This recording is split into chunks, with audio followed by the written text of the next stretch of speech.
Jingpule na kashiti u Paulus buku shaki Kristan ha Ephesus kalanong kabaar kadkon kadkandai hadu arpo ar. Kania kamod ba pimlong shu kinong way bad kimender pilong shish nong shithao bad kiriu khod bad kit khod chong kaying kasem ublay. Pipen long kajintay kabayeng halor kanong rem chong ki apostol bad kinong yithu lupa hakaba u Chris Jisu hi ulong umaudong chongka.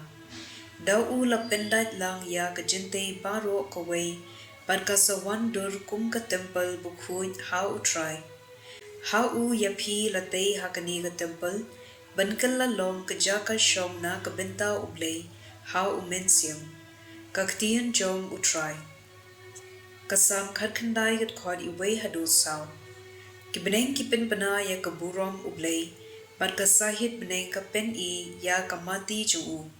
Kaway kasngi ka pen bana ha kaway pan, kaway kamir ka ay jingtem ha kaway pan, don jingkren, don ktien, yu usgo ya kasur jungki, pen ban kasur jungki, kasapriang kaleng perthei pad ki ktien jungki, shadu bokod perthei, shajrong ulasi ka ying jay na ka benta kasngi.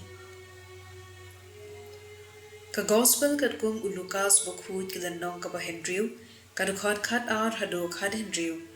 De u Jisu ula letkiu sha ulum banduai, bad ula penlet baro shimir ha ka baduai ha ublay. Anda lami kasngi ula khot yala kisenran, bad ula jit khat ar ngon na pedeng jengki, bad ula ay kerteng apostol yeki.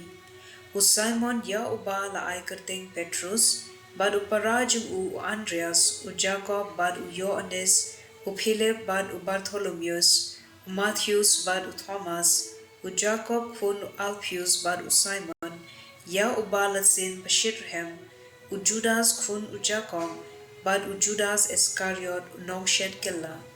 Ka gospel jong u try.